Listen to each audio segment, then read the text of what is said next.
السلام علیکم ورحمۃ اللہ وبرکاتہ۔ الحمد للہ نحمده ونستعینه ونستغفره ونؤمن به ونتوکل علیہ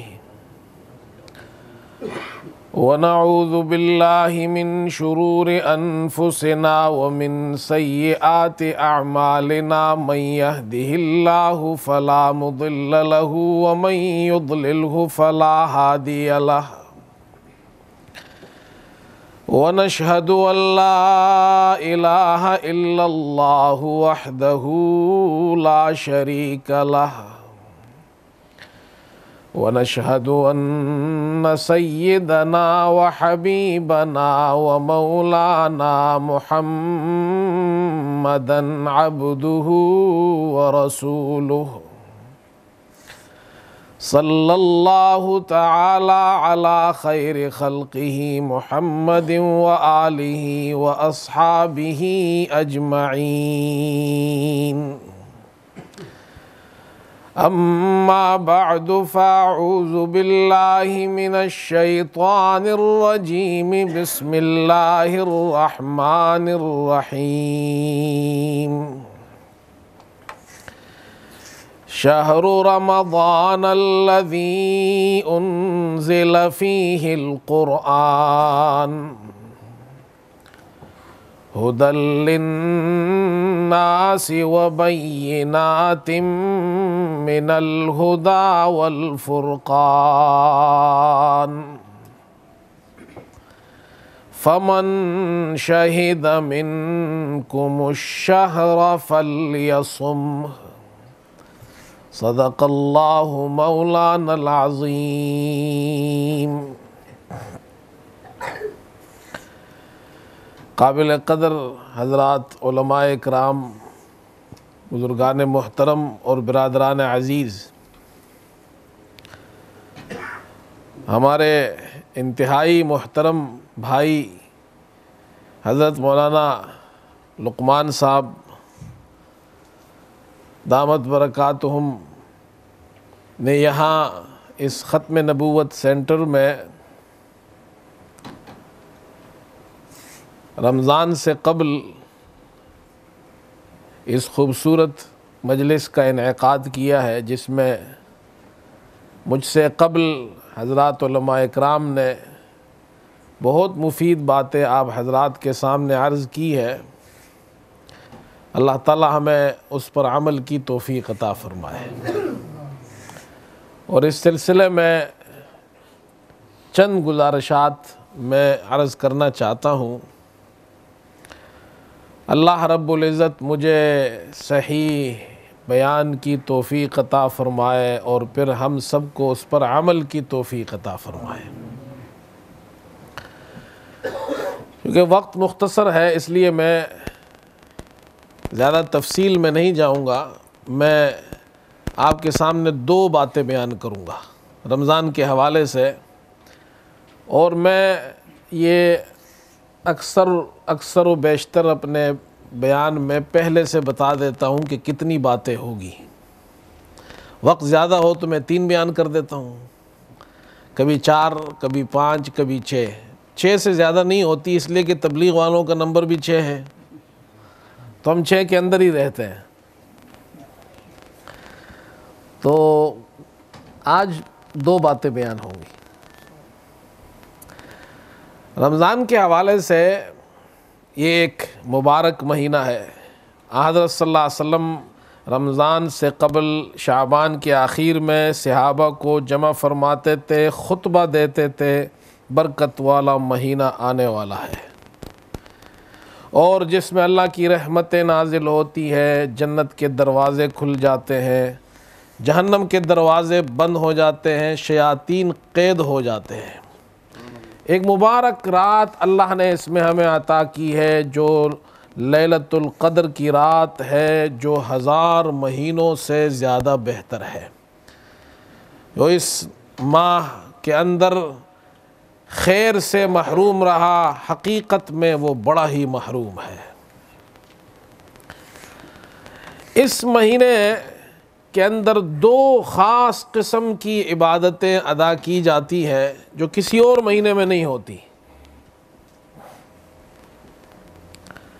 ایک عبادت ہے صیام رمضان اور دوسری عبادت ہے قیام رمضان۔ بس میری یہ باتیں بھی دو ہی ہوں گی، ایک کا تعلق ہے دن سے، ایک کا تعلق ہے رات سے۔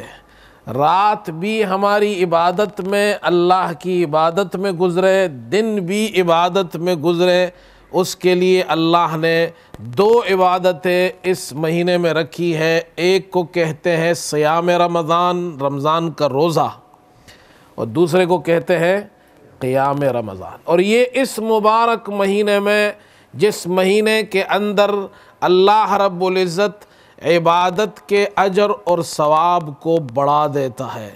من تقرب فیہ بخصلۃ من خصال الخیر کان کمن ادی فریضۃ فیما سواہ۔ آپ صلی اللہ علیہ وسلم نے فرمایا جو اس مہینے کے اندر کوئی خیر کا کام کرتا ہے، کسی بھی خیر کا کام اس سے پورا ہوتا ہے، اللہ تعالیٰ اسے کتنا ثواب عطا فرماتے ہیں؟ فرمایا جیسے رمضان کے علاوہ اس نے کوئی فرض عمل کیا ہو اتنا ثواب عطا فرماتے ہیں۔ ومن تقرب فیہ بخصلۃ من خصال الخیر کان کمن ادی فریضۃ فیما سواہ ومن ادی فریضۃ فیہ کان کمن ادی 70 فریضۃ فیما سواہ۔ جو اس مہینے میں ایک فرض عبادت کو بجا لاتا ہے، اللہ غیر رمضان کے 70 فرضوں کا ثواب عطا فرماتا ہے۔ اس مبارک مہینے میں میرے دوستو، میں اگر صرف فضائل پر چلا گیا تو فضائل ہی فضائل بیان ہوں گے، اور مسائل پر چلا گیا تو مسائل ہی، اس لیے میں کوشش کروں گا فضائل مسائل ساتھ ہو۔ پہلی عبادت ہے صیام رمضان، رمضان کا روزہ جو اللہ نے فرض کر دیا ہے۔ سال میں ایک مہینے کا روزہ فرض ہے۔ ہر مسلمان جو بالغ ہو، ہر مسلمان جو بالغ ہو، عاقل ہو، بالغ ہو اور بیمار نہ ہو، اس پر اللہ نے رمضان کے روزوں کو فرض کر دیا ہے۔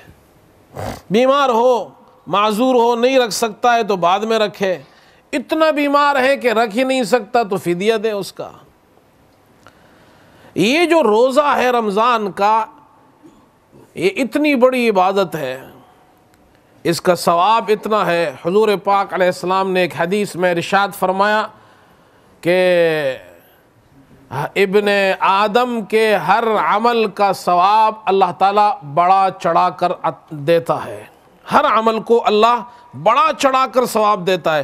کل عمل ابن آدم یضاعف الحسنۃ بعشر امثالها الی 700 ضعف۔ آپ کوئی نیکی کرتے ہیں، کم از کم اس کا ثواب آپ کو 10 گنا زیادہ ملتا ہے۔ کتنا ملتا ہے؟ اور یہ فرمایا 700 تک، اللہ پاک 700 گنا تک اللہ تعالیٰ ثواب کو بڑھاتا ہے۔ کسی کو 10 گنا، کسی کو 20، کسی کو 100، کسی کو 200، کسی کو 500، کسی کو 700، کسی کو اس سے بھی زیادہ۔ لیکن فرمایا الا الصوم، لیکن تمام عبادات میں روزہ ایسی عبادت ہے، اللہ فرماتے ہیں الا الصوم فإنہ لی وأنا اجزی بہ۔ روزہ ایسی عبادت ہے بندہ میرے لیے رکھتا ہے، کسی کو نہیں معلوم یہ روزے میں ہے۔ ایک آدمی سڑک پہ جا رہا ہے، روزہ رکھا ہے، کسی کو نہیں معلوم، اللہ فرماتے ہیں اس نے میرے لیے رکھا ہے، اس کا بدلہ میں ہی اسے دوں گا۔ کتنا دوں گا؟ ایک بزرگ نے عجیب بات کی، فرمایا کہ حضرت علی رضی اللہ عنہ کے پاس ایک صاحب آئے پڑوس میں سے، کہا حضرت ہمیں شہد چاہیے۔ جو پڑوس کے لوگ مانگ لیتے ہیں ایک دوسرے سے شہد، نمک، چینی، آٹا، تھوڑا سا ضرورت کے طور پہ مانگ لیتے ہیں، تو انہوں نے کہا بھائی تھوڑا سا شہد چاہیے۔ حضرت علی رضی اللہ تعالی عنہ نے اپنے غلام کو حکم دیا اس کو شہد کا پورا مشکیزہ دے دو، اور اتنا بڑا مشکیزہ جو اس کی پوری فیملی کے لیے بھی کافی تھا، وہ سارا دے دیا اسے۔ تو کسی نے ان سے کہا حضرت اس نے تو تھوڑا سا شہد مانگا تھا، آپ نے اتنا مشکیزہ بھر کے دے دیا۔ فرمایا بھائی اس نے اپنی شان کے مطابق مانگا تھا، ہم نے اپنی شان کے مطابق دیا ہے۔ اللہ اپنی شان کے اللہ حضرت علی کی شان اتنی بڑی تو اللہ کی شان کتنی بڑی ہوگی، اور اللہ کی شان کتنی بڑی ہے، اللہ اپنی شان کے مطابق ثواب دے گا روزے کا۔ اس لیے چھوٹی چھوٹی باتوں پہ روزے کے بہانے مت بناؤ کہ جی میرے سر میں درد ہو گیا، میرے ہاتھ میں درد ہے، آج میری کمر میں درد ہے، میں روزہ نہیں رکھ سکتا، میں بڑا آج بیمار ہوں۔ بہانے مت بناؤ، روزہ رکھو، خوشی خوشی رکھو۔ اور روزے کے بارے میں ایک بات یہ بھی جان لو، روزہ شروع ہوتا ہے صبح صادق سے۔ جب صبح صادق ہو جائے تو روزہ شروع ہو جاتا ہے، اور غروب آفتاب تک روزہ رکھا جاتا ہے۔ صبح صادق سے لے کر غروب آفتاب تک کھانے پینے اور ازدواجی خواہشات پوری کرنے سے انسان اپنے آپ کو روکے رکھے، اس نیت کے ساتھ کہ میں روزے دار ہوں، اس کو روزہ کہتے ہیں۔ قرآن کریم میں اللہ تعالیٰ نے آیت کریمہ نازل فرمائی، کُلُوا واشربوا حتی یتبین لکم الخیط الابیض من الخیط الاسود من الفجر، تم کھاؤ پیو یعنی رات کو، لیکن صبح صادق ہو جائے تو پھر مت کھاؤ۔ کہ اللہ نے صبح صادق کا ذکر ایک خاص انداز سے کیا، یہاں تک کہ سفید داغا تمہارے لیے اچھی طرح واضح ہو جائے سیاہ داغے سے، اور سفید داغا فجر کا یعنی مراد اس سے صبح صادق ہے، اور سیاہ داغے سے مراد رات ہے، یعنی رات ختم ہو جائے اور صبح صادق آ جائے اور تم دیکھ لو کہ صبح صادق ہو گئی ہے، اس کے بعد کھانا پینا نہیں ہے۔ جب یہ آیت کریمہ نازل ہوئی تو حضرت عدی ابن حاتم، یہ حضرت عدی جو ہے یہ حاتم تائی کے بیٹے ہیں، انہوں نے دو داغے لیے، ایک سفید ایک کالا، ہوگا میں اپنے تکیے کے نیچے رکھ دوں گا اور پھر دیکھتا رہوں گا کہ کب سفید والا داغا جو ہے وہ جناب کیا ہے، وہ کالا داغا جو ہے وہ سفید ہو جاتا ہے، بدل جاتا ہے سفید داغے سے۔ تو رسول اللہ صلی اللہ علیہ وسلم نے ارشاد فرمایا کہ عدی سے کہ ان وسادتک لعریض، تمہارا تکیہ تو بہت ہی چوڑا ہے، تمہارا تکیہ اتنا چوڑا ہے کہ اس کے اندر رات اور دن سما گئے، اس سے مراد تو رات ہے اور دن ہے۔ معلوم ہوا حضرت عدی عرب تھے، باوجود عربی مادری زبان ہونے کے حضرت عدی قرآن کریم کی اس آیت کے صحیح مفہوم کو نہیں سمجھ سکے۔ اس سے یہ معلوم ہوا کہ قرآن کریم کی ہر بات آپ کو سمجھ میں نہیں آ سکتی، بہت سے مسائل قرآن کے ایسے ہیں جن کو آپ کو استاد سے سیکھنا پڑے گا۔ دوسری بات یہ معلوم ہوئی کہ حدیث کی بھی ضرورت ہے، اللہ نے اسی لیے حضور پاک علیہ السلام کو بھیجا کہ قرآن پاک کو سمجھنے کے لیے تمہیں حدیث رسول اللہ صلی اللہ علیہ وسلم کی ضرورت ہے۔ اگر وہ تمہیں نہ بتائے تو قرآن کی بہت سی آیتیں عربوں کو سمجھ میں نہ آئی تو تمہیں کہاں سے سمجھ میں آئے گی؟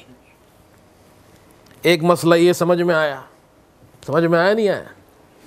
دوسری بات یہ سمجھ لیجئے، ایک حدیث میں رسول اللہ صلی اللہ علیہ وسلم نے ارشاد فرمایا کہ جب اذان ہو اور تمہارے ہاتھ میں پانی کا پیالہ ہو تو تمہیں اس حدیث کا مفہوم یہ ہے کہ اس کو رکھنے کی ضرورت نہیں ہے، اس کو پی لو اگرچہ اذان ہو رہی ہو۔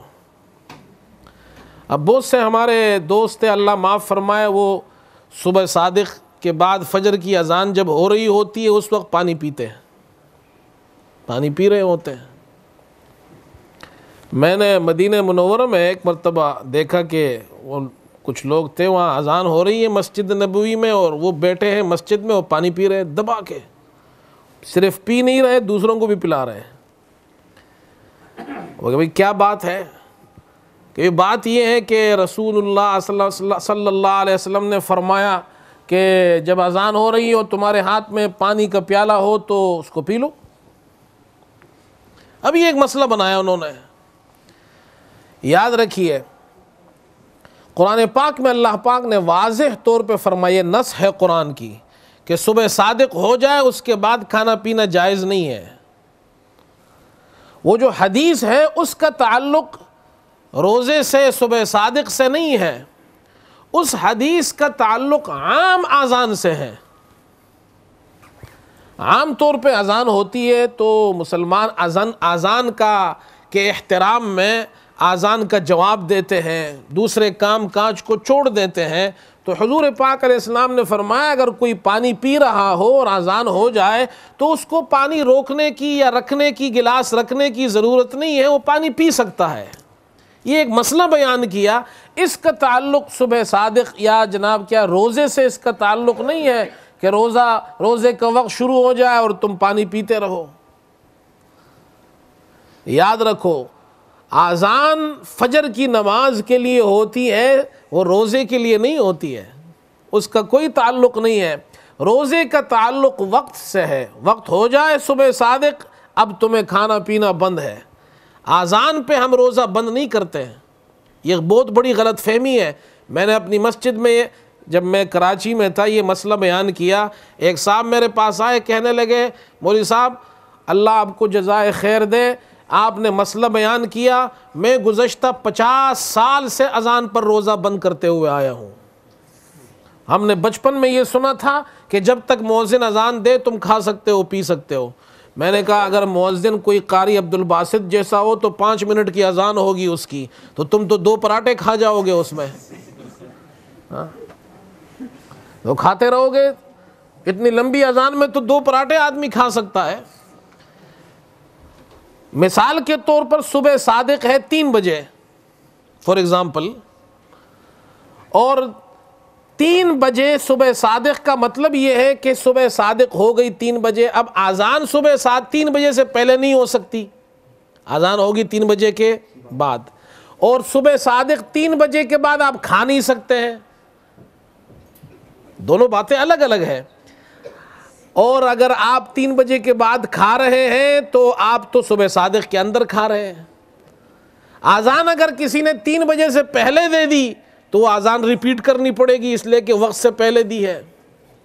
تو دونوں الگ الگ چیزیں ہیں، ان کو اکٹھا نہ کریں، یہ مسئلہ یاد رکھیں۔ اسی طرح شام کو جب سورج غروب ہو جائے، میں یہ مختصراً عرض کر رہا ہوں موٹی موٹی باتیں، بعد میں انشاءاللہ آپ کے علماء ہیں وہ آپ کو تفصیل سے، یہاں کے جو علماء ہیں وہ آپ کو بتائیں گے، مختصراً چند باتیں عرض کر دیتا ہوں۔ شام کو سورج غروب ہو جائے فوراً افطار کرو، اس میں تاخیر نہ کرو۔ اہل سنت والجماعت ہمارا عقیدہ یہ ہے اتم الصیام الی اللیل، رات تک روزہ رکھو، سورج غروب ہو جائے دن ختم ہو جاتا ہے، رات شروع ہو جاتی ہے۔ رافضیوں کے یہاں وہ سورج غروب ہونے کے بعد روزہ افطار نہیں کرتے ہیں، وہ کچھ وقت اور بھی تقریباً 10-15 منٹ کے قریب انتظار کرتے ہیں اور پھر وہ جناب تاخیر سے افطار کرتے ہیں۔ یہ بالکل غلط ہے، یہ قرآن کے بھی خلاف ہے، سنت کے بھی خلاف ہے۔ حضور پاک علیہ السلام نے ارشاد فرمایا حدیث میں کہ جب تک لوگ جلدی افطار کرتے رہیں گے وہ خیر میں رہیں گے۔ جب تک مسلمان جلدی کا معنی یہ ہے سورج غروب ہو جائے اور غروب ہونے کے فوراً بعد افطار کر لیا تو وہ خیر میں رہیں گے، اس کو ڈیلے نہ کریں۔ یہ ضروری نہیں ہے جی ہمارے والد صاحب آئیں گے تو پھر ہم افطار شروع کریں گے، یا ہمارے استاد آئیں گے تو ہم شروع کریں گے۔ ہمارے یہاں ایک پیر صاحب تھے، میں نام نہیں لیتا، ان کی کسی نے دعوت کی، تو جب دعوت کے لیے بلایا ان کو تو افطار کی دعوت تھی، افطار کا وقت ہو گیا اور پیر صاحب نہیں پہنچے۔ اب تقریباً جنہوں نے دعوت کی تھی کوئی 100 کے قریب مہمان تھے، سب بیٹھے ہوئے انتظار کر رہے ہیں۔ کہ بھئی کیوں؟ پیر صاحب آئیں گے تو افطار کریں گے۔ تو اس میں ایک آدمی تھا، ہمارے دوست تھے، بڑا اچھا آدمی تھا، اس نے کھجور اٹھایا، اس نے کھا لیا۔ اس نے کہا بھئی پیر صاحب اگر نماز نہیں پڑھیں گے تو کیا ہم نماز بھی نہیں پڑھیں گے؟ پیر صاحب اگر کل بیمار ہو گئے، روزہ نہیں رکھتے تو کیا ہم روزہ بھی نہیں رکھیں گے؟ تو پیر صاحب اگر جناب کوئی عبادت نہیں کرتے، اس کا مطلب یہ تو نہیں، افطار تو ہمیں حکم دیا گیا، یہ صرف کھانا نہیں ہے، یہ عبادت ہے۔ افطار صرف کھانے پینے کا مسئلہ نہیں ہے، اس کا تعلق آپ کی عبادت سے ہے۔ صبح صادق سے پہلے سحری کھاتے ہیں، اس لیے حضور نے فرمایا یہ برکت والا کھانا ہے،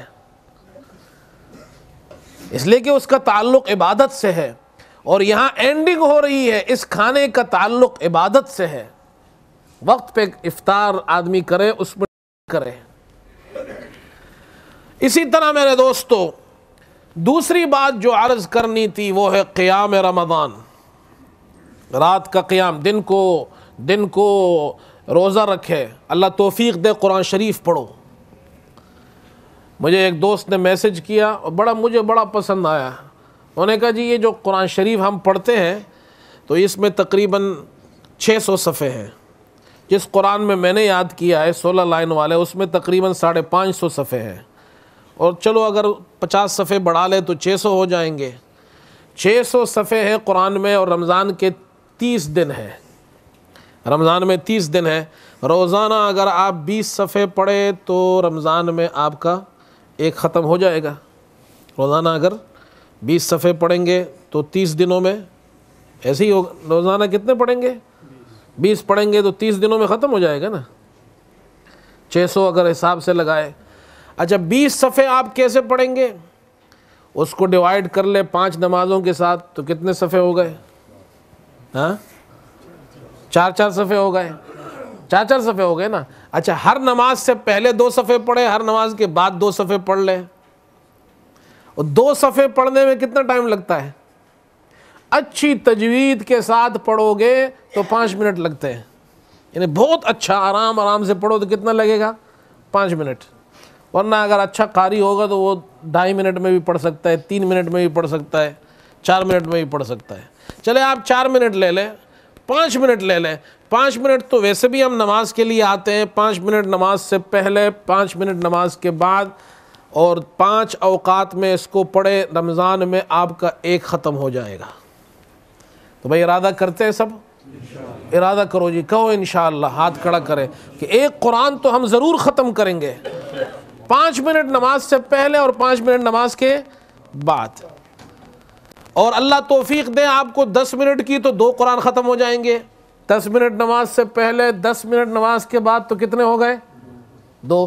اللہ اور توفیق دے 15 منٹ نماز سے پہلے، 15 منٹ نماز کے بعد، تو کتنے ہو جائیں گے؟ 3۔ اللہ سے مانگو اللہ ہمیں زیادہ سے زیادہ قرآن پڑھنے کی توفیق عطا فرمائے۔ رات کو جو عبادت ہے وہ قیام رمضان کی ہے۔ قیام رمضان وہ تراویح ہے۔ حضور پاک علیہ السلام نے ارشاد فرمایا، من قام رمضان ایمانا و احتسابا غفر له ما تقدم من ذنبه، جس نے رمضان کو قیام کیا، رات کو عبادت کی، تراویح کی عبادت اس نے پوری کی، اللہ تعالیٰ اسے کتنا ثواب عطا فرماتے؟ فرمایا ثواب کی نیت سے، ایمان کے ساتھ کسی نے تراویح پڑھی، اللہ اس کے گزشتہ صغیرہ سارے گناہ معاف کر دیتا ہے، سارے گناہ۔ مجھ سے ایک آدمی نے کہا یہ آپ صغیرہ کیوں کہتے ہیں؟ حضور پاک علیہ السلام نے فرمایا جس نے رمضان کا قیام کیا ایمان اور ثواب کے ساتھ، غفر له ما تقدم من ذنبی، اللہ گزشتہ گناہوں کو معاف کر دیتا ہے۔ آپ یہ مولوی لوگ یہ کیوں کہتے ہیں صغیرہ گناہ؟ حضور نے تو نہیں کہا نا، حضور نے تو کہا اللہ معاف کر دیتا ہے گناہ۔ ہے کہ حضور پاک علیہ السلام اپنی امت پر بھروسہ کرتے تھے، اعتماد کرتے تھے، میرا امتی ہو اور وہ کبیرہ گناہ کرے، یہ ہو ہی نہیں سکتا۔ کتنے شفیق تھے وہ۔ جیسے ایک باپ ہوتا ہے نا، میرا بیٹا ہو گالی دے، یہ ہو ہی نہیں سکتا، کتنے فخر سے کہتا ہے۔ کوئی بڑا آدمی ہو، چودھری ہو، کوئی جا کے اس سے کہے تیرے بیٹے نے گالی دی، اس نے کہا نہیں، جو میرا خون ہوگا گالی نہیں دے سکتا، جو میرا خون ہوگا چوری نہیں کر سکتا۔ حضور نے فرمایا جو میرا امتی ہوگا وہ کبیرہ گناہ کر ہی نہیں سکتا، وہ کرتا ہی صغیرہ ہے، اللہ اس کو ان عبادات سے صغیرہ گناہ اس کے معاف کر دیتا ہے۔ بات سمجھ میں آئی؟ تو قیام رمضان حضور پاک علیہ السلام نے 3 راتیں تراویح پڑھائی۔ کتنی راتیں؟ 3 راتیں۔ اس کے بعد صحابہ 4تھی رات جمع ہوئے تو رسول اللہ صلی اللہ علیہ وسلم باہر تشریف نہیں لائے۔ صبح ہوئی تو آپ نے صحابہ سے فرمایا میں رات کو تمہارا شوق ذوق دیکھتا رہا کہ تم جمع ہوئے تھے، کھانس بھی رہے تھے۔ تنحنح کے الفاظ آئے حدیث میں کہ صحابہ کھانس رہے تھے، گلا کھنکھار رہے تھے کہ حضور ہماری آواز سن کے آ جائے۔ فرمایا تمہاری آوازیں سن رہا تھا، میں باہر اس لیے نہیں آیا کہ اگر روزانہ پڑھاؤں گا تو فرض ہو جائے گی، اس لیے اب تم جاؤ اپنے اپنے گھروں میں پڑھو۔ لوگ پڑھتے رہے یہاں تک کہ حضور پاک علیہ السلام دنیا سے پردہ فرما گئے۔ ابو بکر صدیق رضی اللہ عنہ کا زمانہ آیا، لوگ اسی طرح پڑھتے رہے۔ حضرت عمر رضی اللہ عنہ کا زمانہ آیا تو لوگ اسی طرح ابتداء میں پڑھتے رہے۔ پھر آپ نے تمام صحابہ کو جمع کیا، حضرت ابی بن کعب رضی اللہ عنہ کے پیچھے کھڑا کیا، فرمایا ان کے پیچھے پڑھو، سب ایک جماعت میں پڑھو، 20 رکعت پڑھو، یہ سنت ہے رسول اللہ صلی اللہ علیہ وسلم کے صحابی خلیفہ حضرت عمر رضی اللہ تعالی عنہ کی، اور حضور پاک علیہ السلام نے فرمایا میری سنت پہ عمل کرو اور میرے خلفائے راشدین کی سنت پہ عمل کرو۔ میں زیادہ لمبی بات نہیں کرتا، میں اتنی بات کرتا ہوں جن کو اس سے اگر کوئی تکلیف ہے کہ ہم 20 رکعت نہیں پڑھتے ہیں، ان کی خدمت میں اتنی ہی بات آرام سے، بڑے پیار سے، بڑے احترام سے، بڑے درد سے عرض کرتا ہوں۔ وہ ہمارے بھائی ہے، ہمیں ان سے پیار ہے، ہمیں ان سے محبت ہے، ہمیں ان سے کوئی جھگڑا نہیں ہے۔ یہ ہماری کوئی ذاتی کوئی پراپرٹی نہیں ہے کہ ہم اس میں لڑتے رہے، یہ تو اللہ کا دین ہے۔ اللہ ہمیں بھی سمجھ نصیب فرمائے، اللہ تمہیں بھی سمجھ نصیب فرمائے۔ حضور پاک علیہ السلام نے 3 راتیں تراویح پڑھائی ہے، جماعت سے 3 سے زیادہ نہیں پڑھائی، تو پھر اس کا مطلب یہ تمہیں بھی 3 راتیں ہی تراویح پڑھنی چاہیے نا۔ تم کیوں پھر 3 سے زیادہ پڑھتے ہو؟ بات سمجھ میں آ رہی ہے نہیں؟ حضور نے 3 راتوں سے زیادہ جماعت کی تراویح کی پڑھائی ہے نہیں، پھر تم کیوں جماعت کرتے ہو تراویح کی 3 سے زیادہ؟ جب تم 30 دن تراویح 30 راتیں تراویح پڑھتے ہو تو 30 راتیں تو حضور نے بھی نہیں پڑھائی۔ بات سمجھ میں آئی نہیں آئی؟ تو یہ تو نہیں ہے آدھی بات لو اور آدھی نہ لو، پھر تو پوری بات لو، 30 دن بھی پڑھاؤ اور 20 پڑھاؤ، 30 دن بھی پڑھاؤ اور 20 پڑھاؤ۔ کہتے جی بخاری میں روایت ہے کہ تراویح 8 رکعت ہے۔ بخاری میں سب سے حدیث کی بڑی کتاب ہے نا، حدیث کی سب سے بڑی کتاب بخاری شریف ہے۔ بخاری میں اول سے آخر تک کوئی یہ دکھا دے کہ تراویح کا لفظ ہو، اول سے آخر بخاری میں کوئی دکھا دے، ہم 20 رکعت پڑھانا چھوڑ دیں گے۔ میں آج لندن میں کہہ رہا ہوں سب کے سامنے، یہ سارے علماء موجود ہیں، ان کے سامنے کہہ رہا ہوں، اول سے آخر تک بخاری شریف میں اول سے آخر تک کوئی ایک روایت دکھا دے جس میں تراویح کا لفظ ہو اور جناب کیا ہے اس کے ساتھ 8 رکعت ہو، تراویح کا لفظ ہو اور 8 رکعت ہو، تراویح کا لفظ ہو 8 رکعت ہو، بخاری شریف ہو، دکھا دے، ہم چھوڑ دیں گے 20 رکعت۔ بخاری میں حدیث کیا ہے وہ میں بتاتا ہوں آپ کو۔ حضرت ابو سلمہ رضی اللہ تعالی عنہ نے حضرت عائشہ رضی اللہ عنہا سے پوچھا کہ رسول اللہ صلی اللہ علیہ وسلم کی رات کی نماز کیسی تھی؟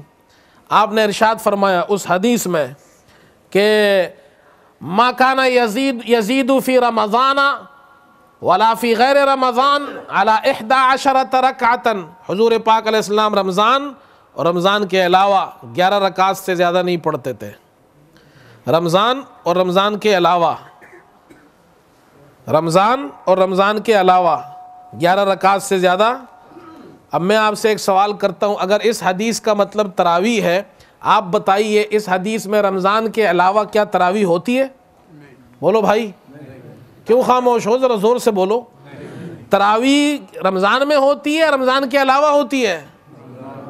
تو یہ جو حضرت عائشہ فرما رہی ہے حضور پاک علیہ السلام رمضان میں اور رمضان کے علاوہ 11 رکعت سے زیادہ، اس کا تعلق تراویح سے نہیں ہے، اس کا تعلق تہجد سے ہے۔ پھر آگے دیکھیے، پھر فرماتی ہے کہ آپ صلی اللہ علیہ وسلم 4 رکعت پڑھتے تھے، لا تسأل عن حسنہن و طولہن، اتنی خوبصورت اور اتنی لمبی ہوتی تھی کہ تم پوچھو مت۔ پھر 4 پڑھتے تھے۔ اچھا اب یہ بتاؤ تراویح 4 ہوتی ہے یا 2 ہوتی ہے؟ بولو بھائی۔ حدیث تو کہہ رہی ہے 4 رکعت، تو پھر تم 4 پڑھو۔ اس حدیث پہ تو تم خود عمل نہیں کرتے۔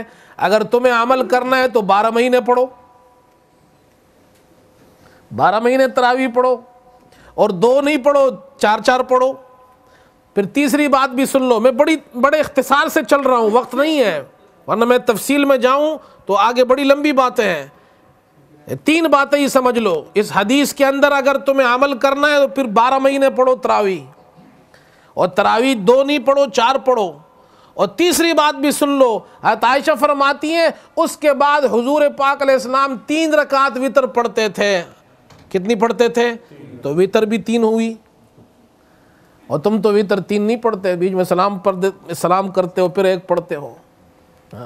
معلوم ہوا کہ اس حدیث کا تعلق تراویح سے نہیں ہے، تہجد کے ساتھ ہے۔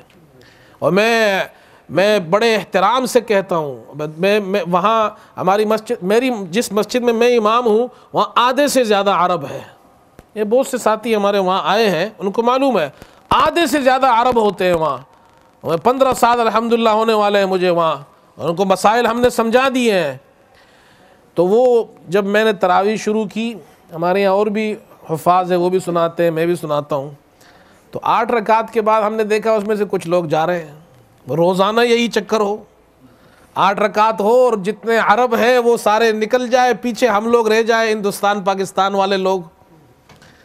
اور میں نے ایک دن 8 رکعت جب ختم ہوئی، میں نے ان عربوں کو روک لیا، میں کہا بھائی 1 منٹ بات سنو۔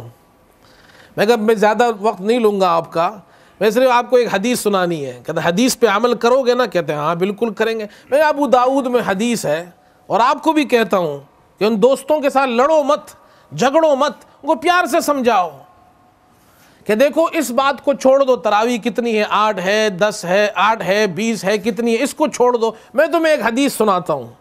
وہ سارے عرب متوجہ ہو گئے۔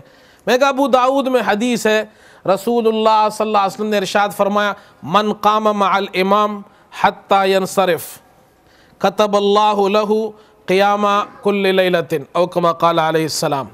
حضور پاک علیہ السلام نے فرمایا کہ جو آدمی امام کے ساتھ نماز میں شریک ہوا اور جب تک امام نماز پڑھاتا رہا، جب تک امام نماز پڑھاتا رہا، وہ امام کے ساتھ کھڑا رہا، یہاں تک کہ امام نماز پڑھا کے امام مسجد سے چلا گیا تو یہ بھی چلا گیا۔ ایسے ہی ترجمہ ہوگا نا، من قام مع الامام حتی ینصرف، ٹھیک ہے؟ تو امام کے ساتھ کھڑا رہا جب تک کہ امام چلا گیا، تو امام کے جانے تک وہ مسجد میں امام کے ساتھ کھڑا رہا۔ یہ کون فرما رہے ہیں؟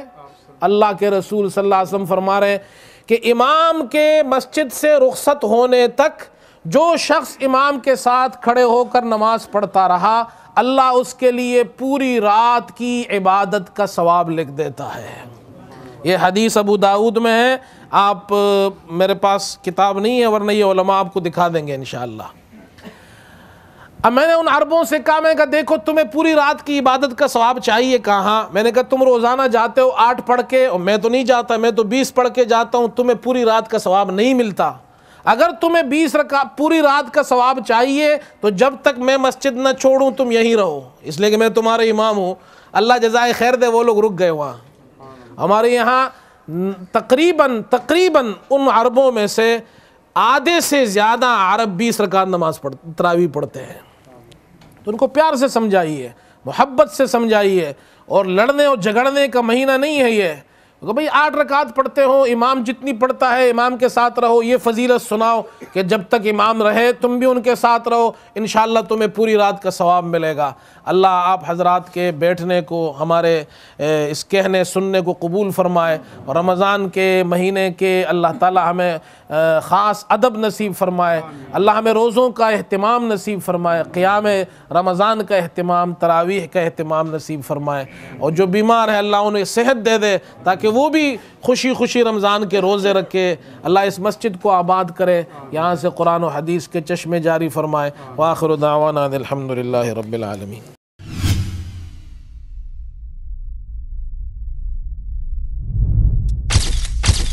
Message TV. This is your channel. This is your channel.